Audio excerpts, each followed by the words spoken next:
We were talking yesterday about intermolecular attraction, and this is where we ended yesterday. I had written these examples of halogens on the board. Guys, we'll take care of that later. Thanks. Just a quick reminder about London dispersion forces. The writers of the AP exam do like to ask a lot about bonding and intermolecular attraction. I'm spending part of one class period. They will spend a lot of questions on intermolecular attraction. So we should understand this well.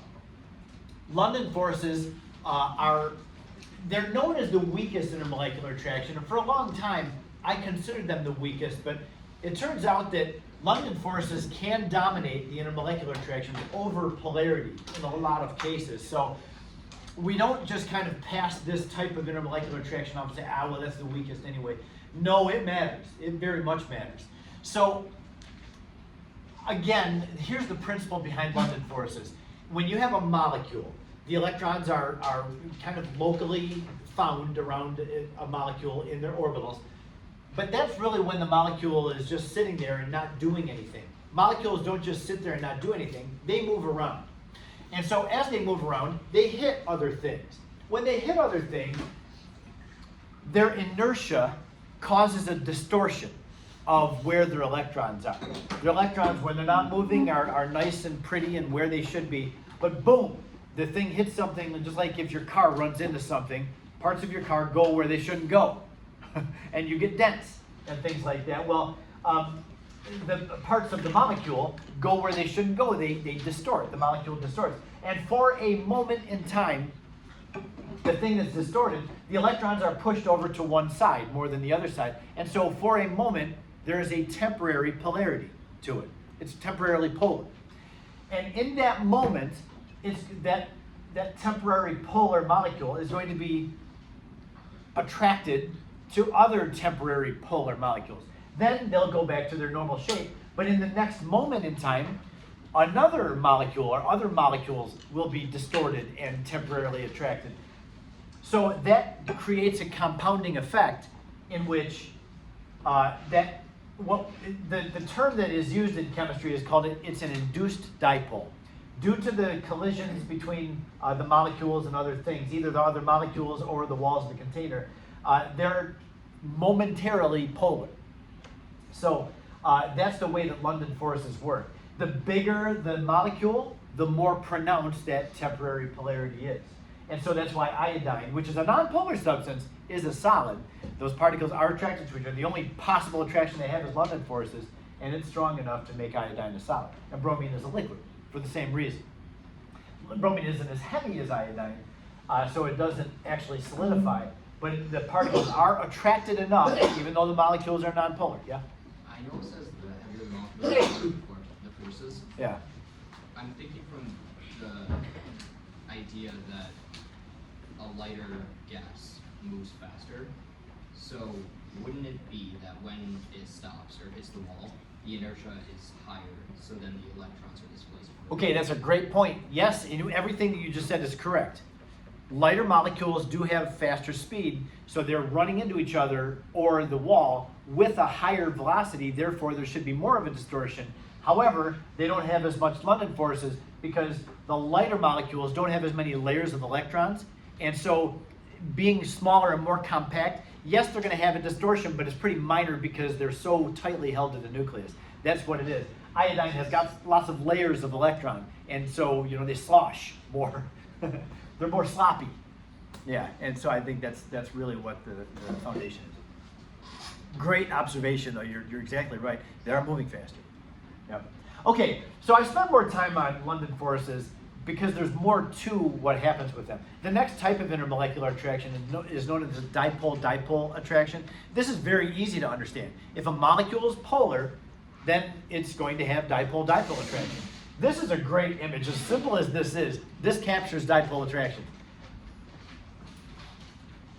Thinking of a dipole, think of a polar molecule. A polar molecule is also known as a dipole. Di meaning two, pole meaning two opposite ends.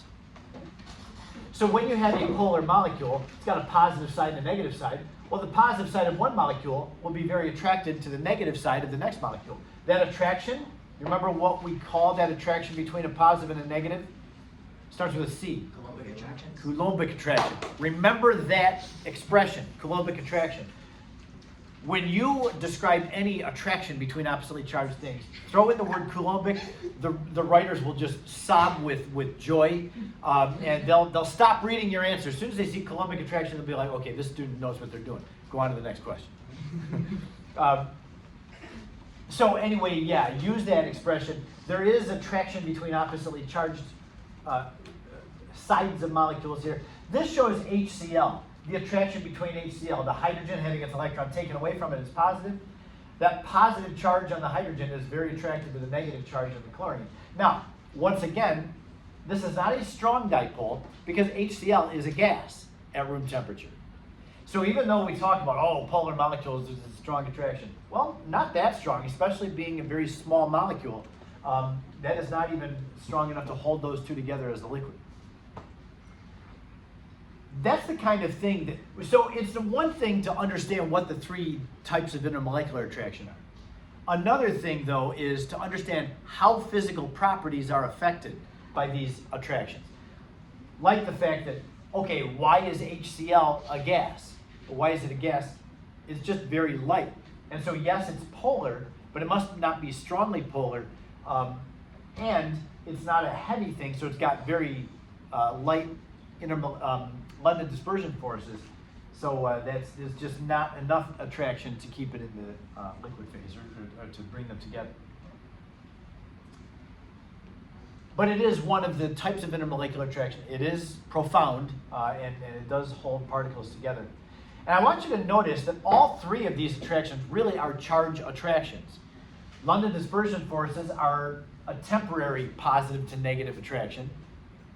Dipole attractions are permanent positive to negative attraction because you have permanent dipoles. And then there's hydrogen bonding, which is just a very strong dipole attraction, which is a charge attraction. So all of the intermolecular attractions, really, particles are held together by their electrical charge. Now, here's hydrogen bonding. We all know and are familiar with hydrogen bonding.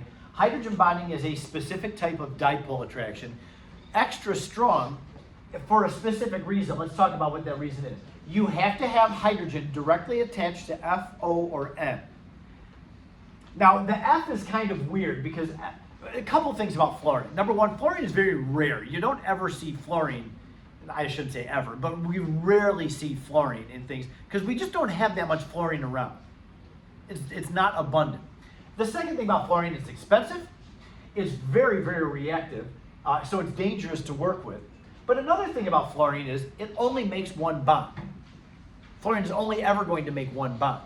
So if we talk about hydrogen only making hydrogen bonds with fluorine, oxygen, and nitrogen, there's only one compound that's going to involve fluorine in hydrogen bonding, and that's going to be HF, the molecule HF.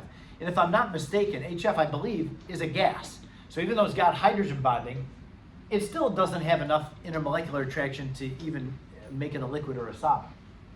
So I would say you really want to focus for hydrogen bonding on O and N. Now, I know you probably learned from your first year chemistry teacher, hydrogen bonding is FON, F-O-N, FON. And that's what everybody always remembers fluorine, but really it's the oxygen and nitrogen that's, in practical purposes, going to be what you are asked about. So here's the water molecule. We have a hydrogen directly attached to an oxygen.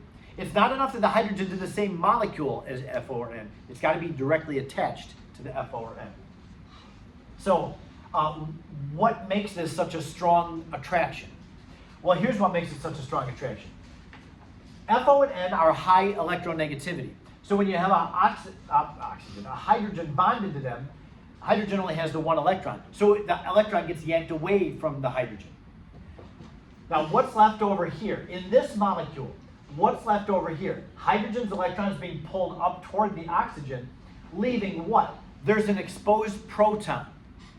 This thing is very positively charged because it's a proton with nothing around it.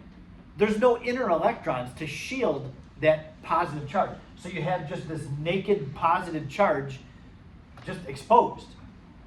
And so what makes this a strong attraction is the next water molecule has a lone pair of, well, actually 2 lone pairs of electrons. Those lone pairs are little negative clouds. A negative cloud finds an exposed proton. There's a strong attraction between those two. Again, because there's nothing shielding that proton. The electrons being pulled away from it toward the oxygen, leaving, or the nitrogen or the fluorine, and that just leaves this proton very ready to attach itself to somebody else's lone pair. So that's about that's the deal with the F, O, and the N. Number one, they're high electronegativity. Number two, each of them have a lone pair on them. So the lone pair is attractive to the hydrogen on the next molecule. Another example I would give is ammonia, NH3. The bonding in ammonia makes the ammonia a pyramid shape due to the repulsion of the 4 electron pairs around the ammonia molecule, around the nitrogen. So one nitrogen, my watch is getting after me. Okay. One nitrogen is going to be attracted to the next molecule because, again, we'll look at this attraction between the lone pair on one molecule and the hydrogen having its electron pulled away from it. So this hydrogen is very positive, that nitrogen lone pair is very negative. They're strongly attracted. So that's what we need to know about hydrogen bonding. H has to be directly attached to the F or N. All right? Now, you're not going to be asked so much to describe intermolecular attractions. When you get to chapter 10, they're going to be asking you to compare physical properties of things. For instance, they'll ask you to compare something like which one has the higher boiling point.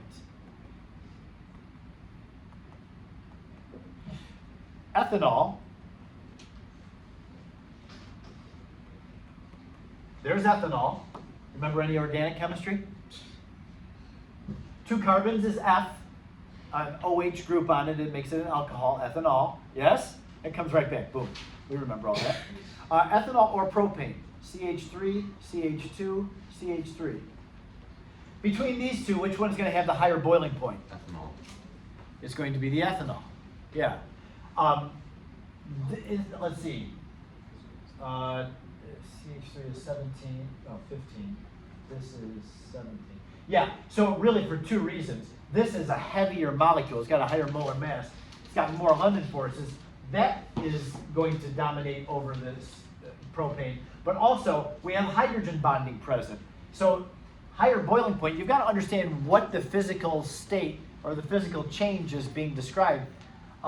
Boiling point is changing from liquid phase into the gas phase. All the intermolecular attractions have to be broken when we have a liquid boil. So the one with the higher boiling point is going to have the more attractions between. All right, so you're going to have questions like this. They might ask you like, which one has the higher enthalpy of vaporization? That means which one takes more energy to vaporize. It's the same answer. It's going to be the one that's got more attraction between them. So when you're asked the chapter 10 questions, you've got to ask yourself, what is the property that's being described, and how does that relate to how much the particles stick to each other? There will be a correlation. So that leaves us with one last topic before our quiz, and that last topic is the formal charge. I've mentioned formal charge yesterday or the day before. Let's talk for a few minutes about formal charge. When we deal with covalent bonding, we're talking about nonmetals. Nonmetals do not tend to lose their electrons to anybody. Nonmetals tend to have a strong attraction to their electrons, and they want to hang on to their electrons. So they engage in the sharing of electrons so that they don't have to give any up. The dot structures that we've learned how to write, some of the dot structures are not the actual correct structure, even though I may have said that they were correct. Following the octet rule is not enough in a lot of cases. Yes, particles do bond to get 8 electrons around them, but really that's for the benefit of the peripheral atoms. All peripheral atoms, all the outside atoms in a covalently bonded molecule have to follow the octet rule. The central atom, though, often doesn't. Even if you think, oh, everybody needs 8 electrons around them, the central atom often ends up with more than 8 electrons around. We can see that that can happen, but it often does happen. And the reason that it often does happen is to satisfy what we call the formal charge of it.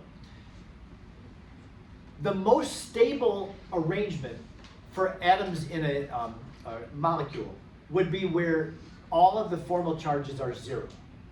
That's going to be our goal when we do dot structures now.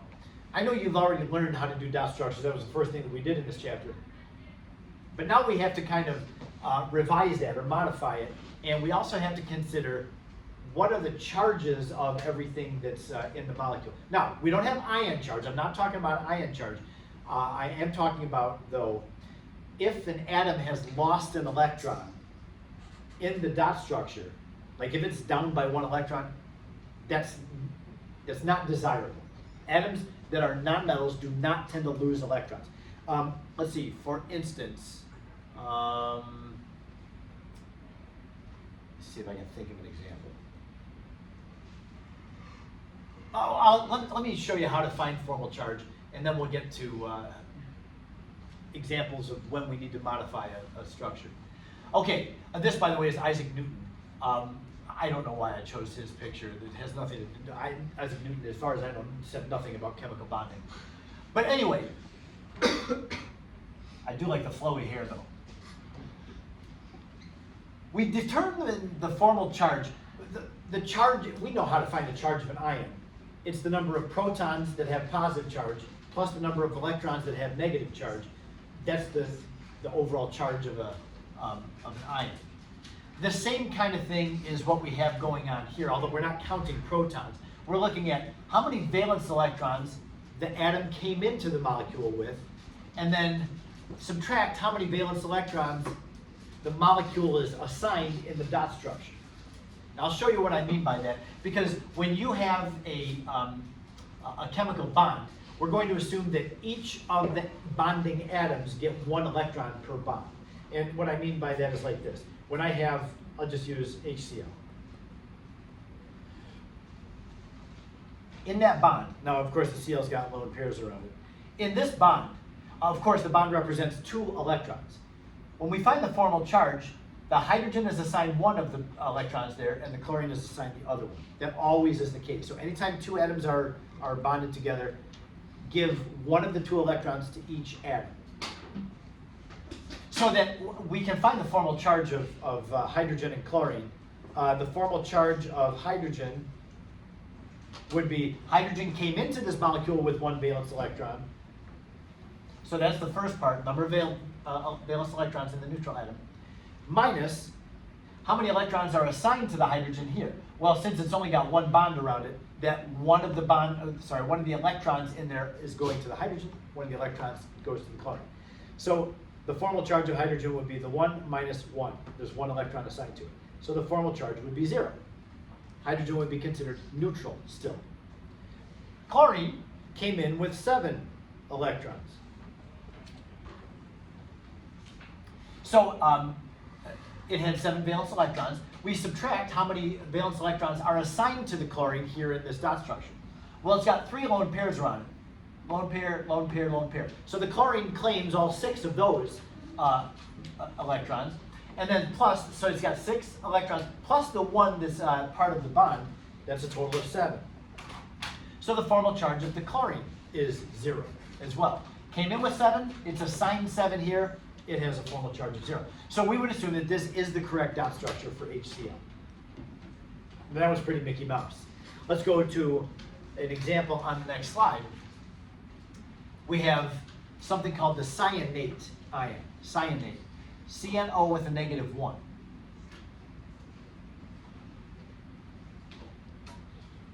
I'm just pausing for a second. I actually should maybe do the second one first. I'll just do this one, it's fine. So yeah, what's written up at the top of this slide, that's going to be the same header for all of the slides. The best dot structure has all atoms with formal charge equal to 0. That's what we're hoping for, is get all formal charges of every atom equal to 0. This is an ion. It has gained an electron. That means one of the atoms in this structure is going to have an extra electron on it. So not everybody is going to have 0 formal charge. It's impossible when you have an ion. So keep that in mind too. When I give you a polyatomic ion, ask you for the correct dot structure, even with formal charges, somebody is going to have a negative charge because the whole thing has a negative charge. You don't have all neutral atoms here. So if we can't get all atoms equal to 0 formal charge, the next best thing is to get the most electronegative atom. That's the one that's most attracted to electrons. That's the one that should be negative. So something that has to be negative, make it the most electronegative atom. Okay, so let's keep that in mind as we see if we can do the dot structure of the cyanate ion.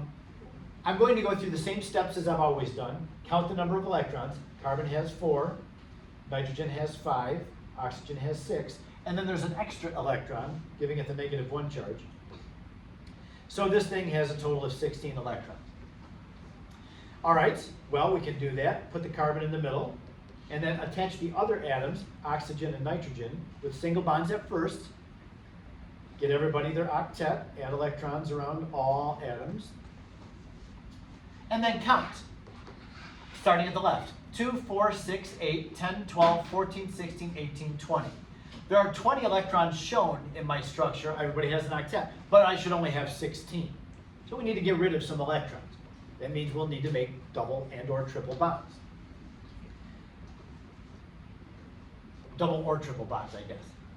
Okay, so maybe we'll balance it out. We'll erase one from the N and one from the C, make a double bond between them.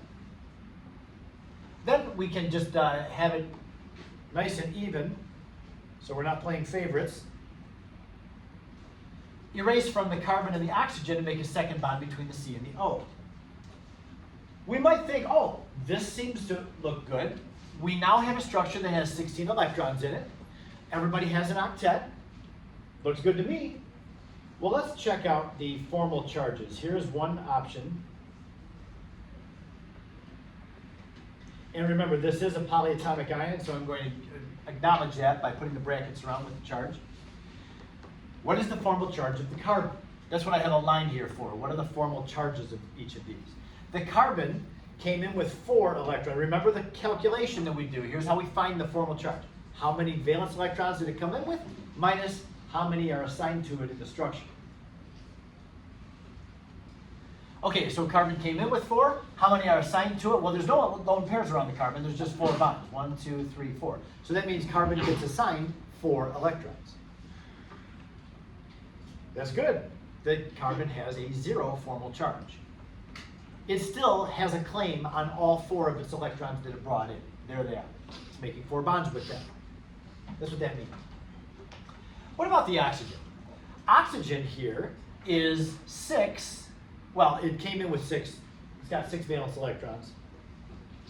Minus how many are assigned to it here? 2, 4, 5, 6. 6 electrons assigned to it. Boy, look at us. We're doing great. Carbon has a 0 formal charge. Oxygen has a 0 formal charge. The 6 electrons that oxygen came in with, it still has a claim on. So we're doing great. Then we get to the nitrogen, and what do we see? Nitrogen came into this molecule with 5 valence electrons. Not molecule, but ion. How many are assigned to the nitrogen? 2, 4, 5, 6. Nitrogen has a -1 formal charge. It's got an extra electron now. Came in with 5 electrons, and now in the structure it's assigned 6, which is okay. This structure, the CNO -1, again, I said at the beginning, one of the atoms is going to need to have an extra electron on it. It's got a -1, so there's got to be an extra electron added somewhere. It got added to the nitrogen. Yes, Anna? Can I take mine quiz? Yes. Okay. I'm sure that I copied that quiz. Yeah, I'll get it. Is it time now? It's like time-ish, like in 3 minutes. I'll be right there, sorry.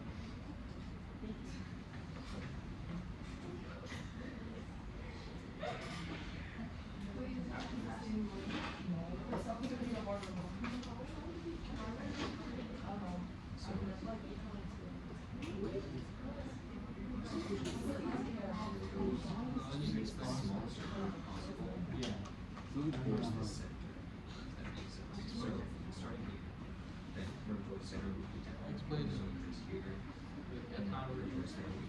Look, public subject. Yeah. And the balance. It might be like plus one. Then you have the other. So, There's a desk outside the other classroom. this first one without No, but it's not. Okay. So anyway, the nitrogen has the -1 formal charge. It does say up here, if you can't get everybody 0 formal charge, then if there's a negative charge, make sure it goes on the most electronegative element. Who's the most electronegative between nitrogen, carbon, and oxygen?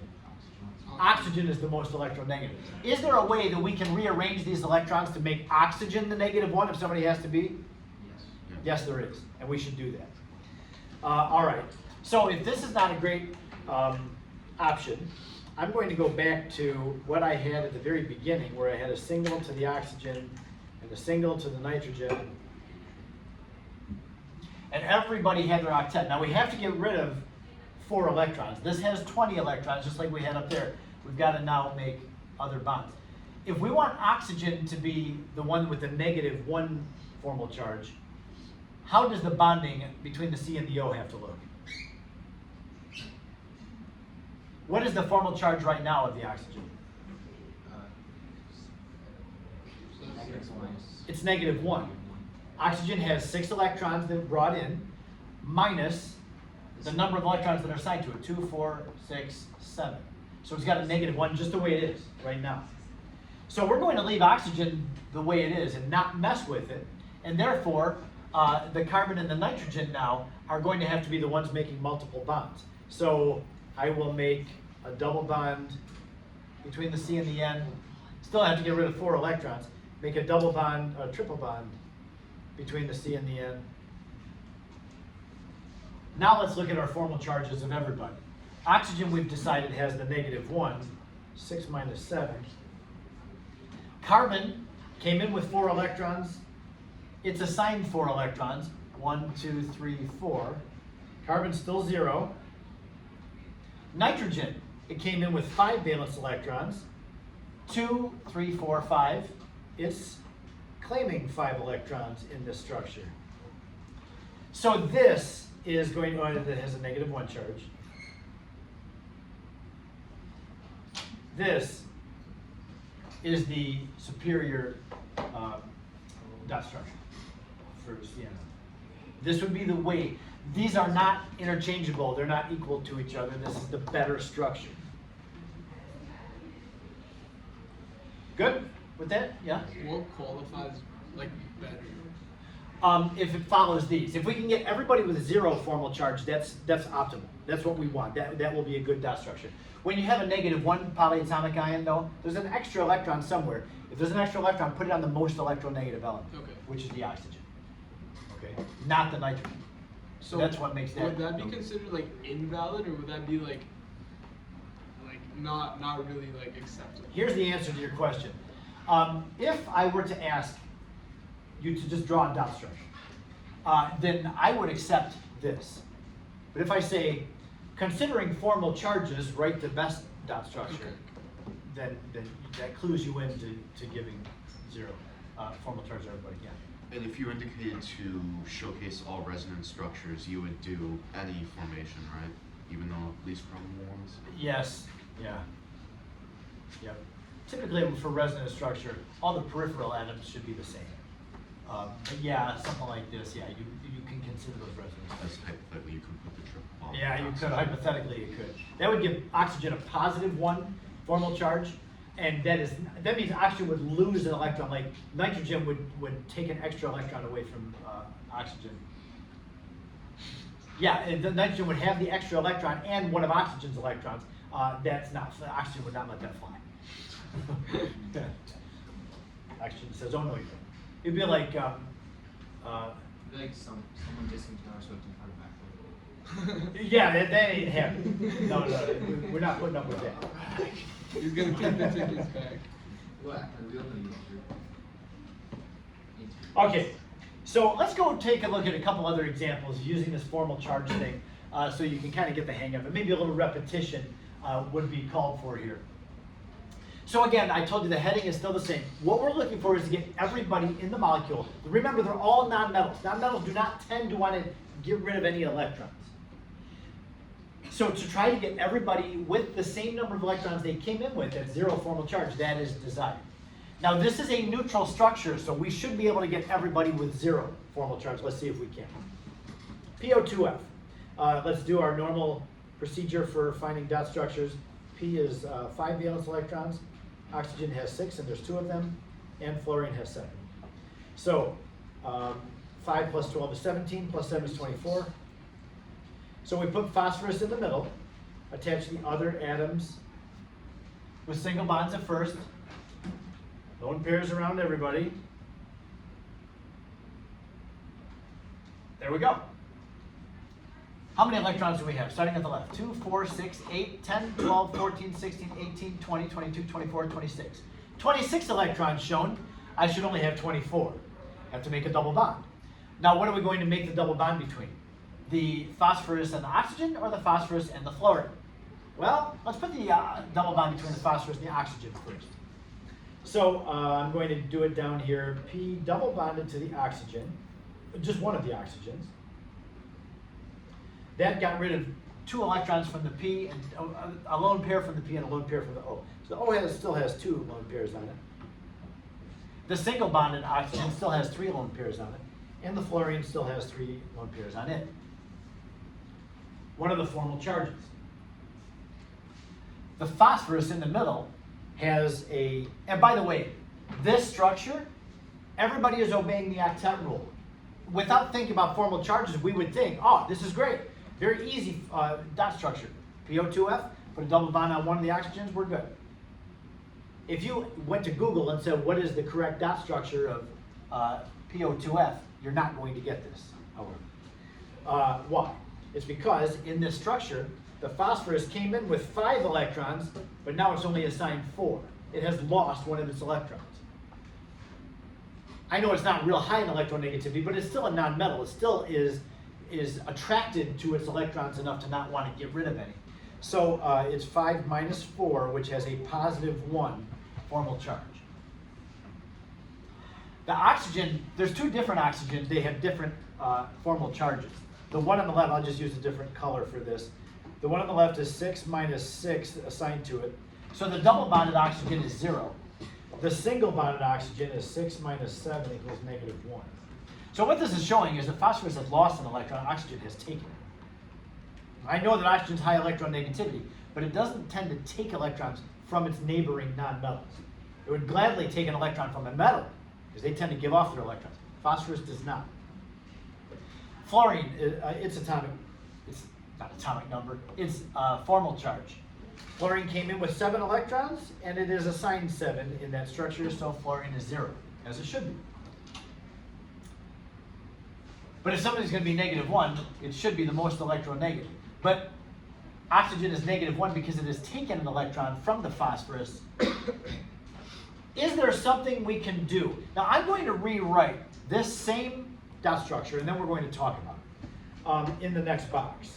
What can we do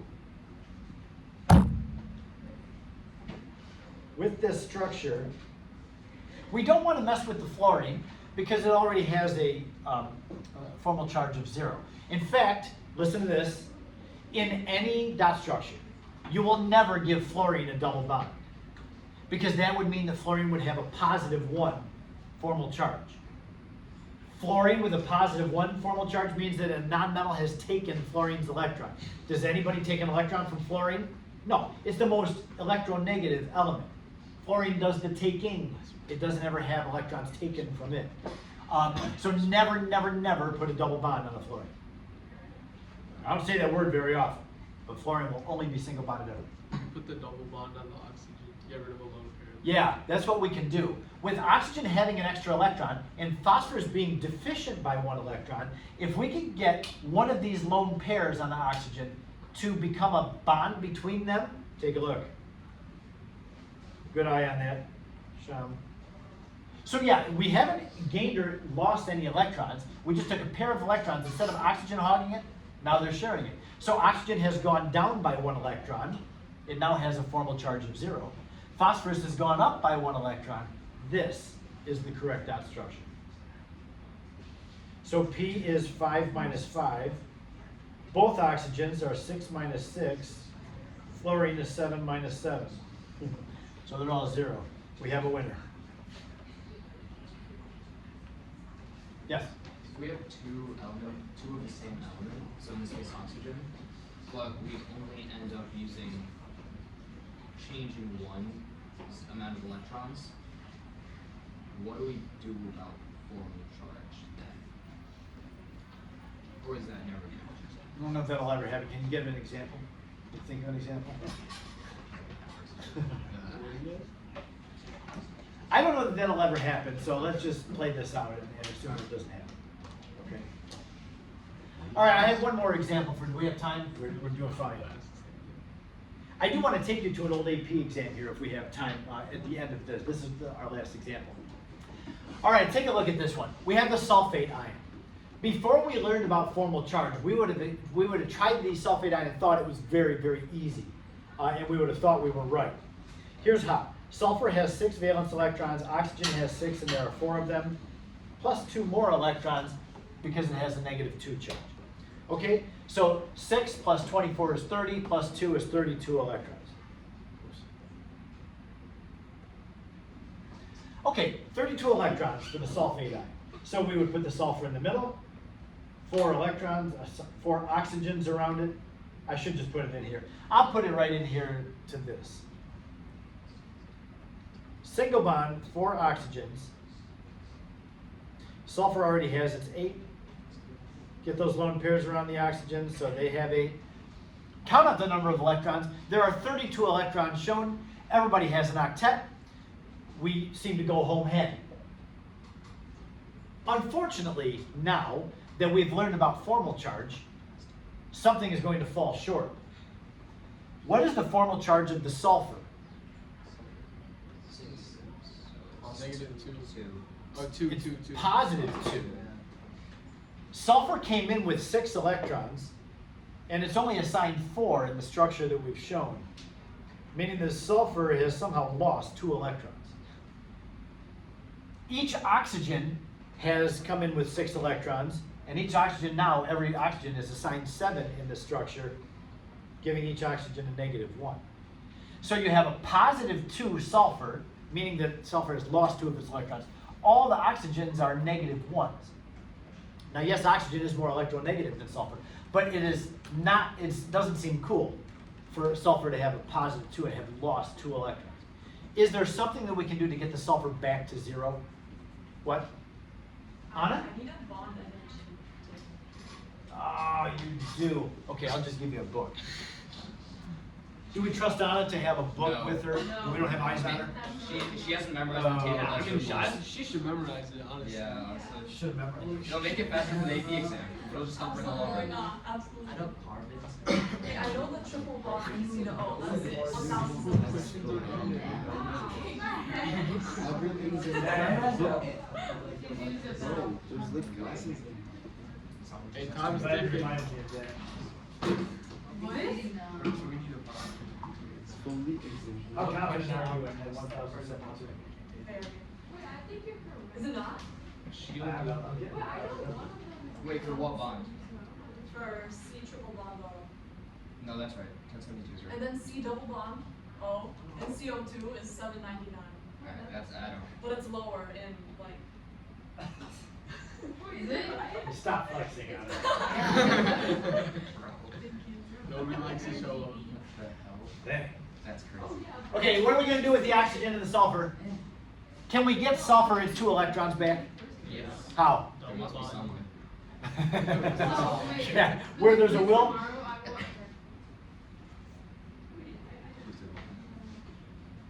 This whole thing has a -2. Would you agree that 2 of the oxygens are going to have an extra electron on them? You have to put the extra electron somewhere. They're going to go on the oxygens. So 2 of the oxygens are not going to change. They're going to have a -1 formal charge. However, the other 2 oxygens, I will just rewrite this thing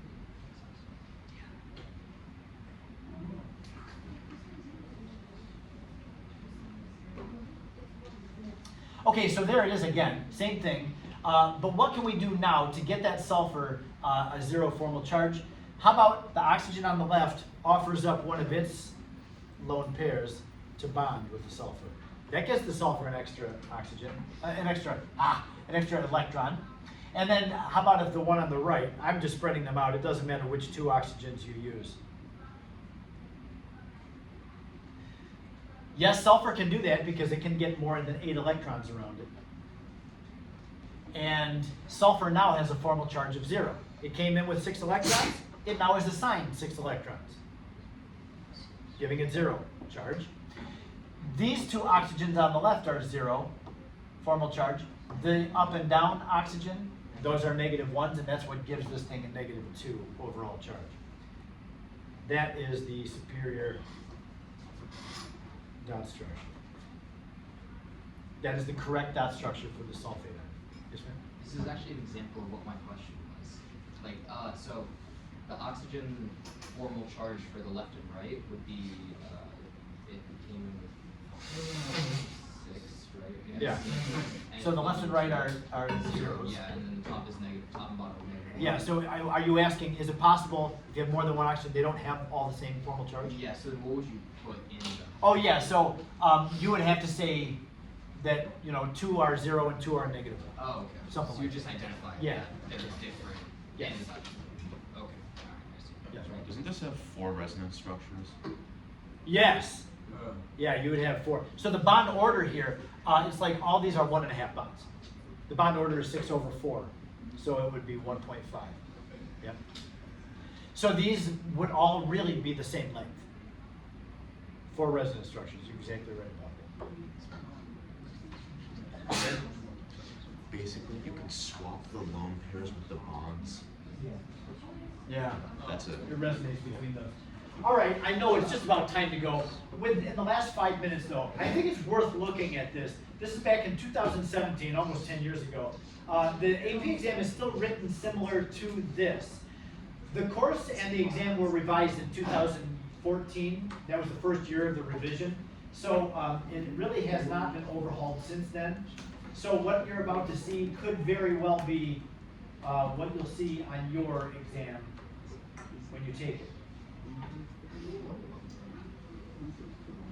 All right, so take a look at, take this 2014? off I was 3. and bring this on.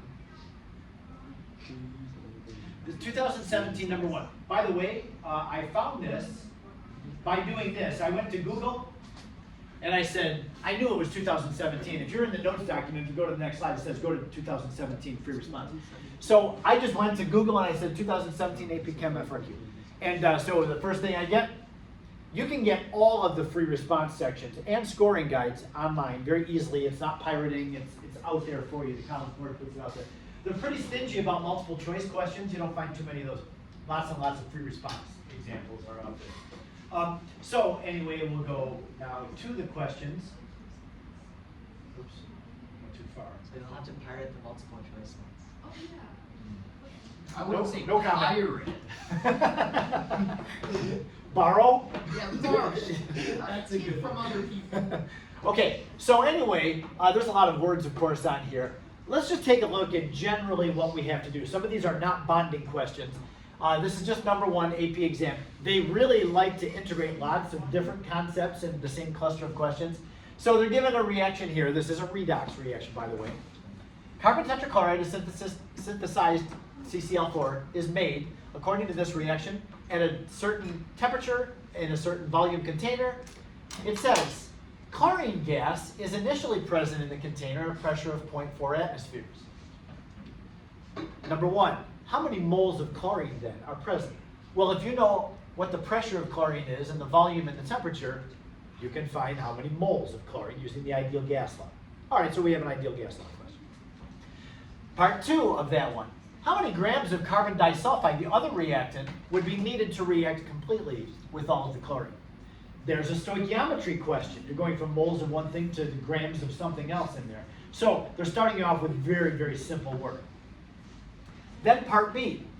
At 30 degrees, the reaction is thermodynamically favorable, but no reaction is observed to occur. You saw a question like this when you were studying for review quiz 1, where a reaction is spontaneous. That's what it means to be thermodynamically favorable. Delta G is negative. Know that. Thermodynamically favorable. That means it's a negative delta G. But we don't see anything happening. Why? It's such a slow rate. It's a slow rate. Right. It is happening, just very slow. It's unobservably slow. Probably because it's got a high activation energy. Yes? Anyway, they're not going to get into that much, but let's see. However, at 120 degrees higher temperature, the reaction does occur at an observable rate. So particles moving faster. Hi. Catherine's here to collect the water bottles. Remember last week they took the picture? Oh my goodness. Take it away. Part of his soul. Thank you, Catherine. Okay, anyway. So it says at a higher temperature, the reaction is occurring at an observable rate. Explain how the higher temperature affects collisions between the reactant molecules. Kinetics, collision theory. Higher temperature means the higher energy of collisions and more frequent collisions. Yep, that's what we want to say. Do we need to talk about both? Do we need to? I definitely would if you can remember both. Get one of them. I don't know What if else it's a did you say? 2-point question or a 1-point. Higher frequency and higher energy. Higher Yeah, higher energy meaning more of the collisions will cause reaction, and more frequent means that collisions. Okay, then the graph below shows, and they do like distributions. I haven't spent a whole lot of time on distribution. I'll just say this about this one. Be aware that in any sample of MED, not all the particles are moving at the same speed. Some are moving slow, that's these down here. Some are moving fast, that's these up here. There's a certain activation energy, which is suggested right here, that the particles need in order to cause the reaction. So the hotter you make this thing, the more to the right the peak is, the more collisions have enough energy and the faster the reaction goes. Yeah, that's what they're talking about. Okay, now we haven't even gotten to a bonding question yet, but then we get to number 1, part C.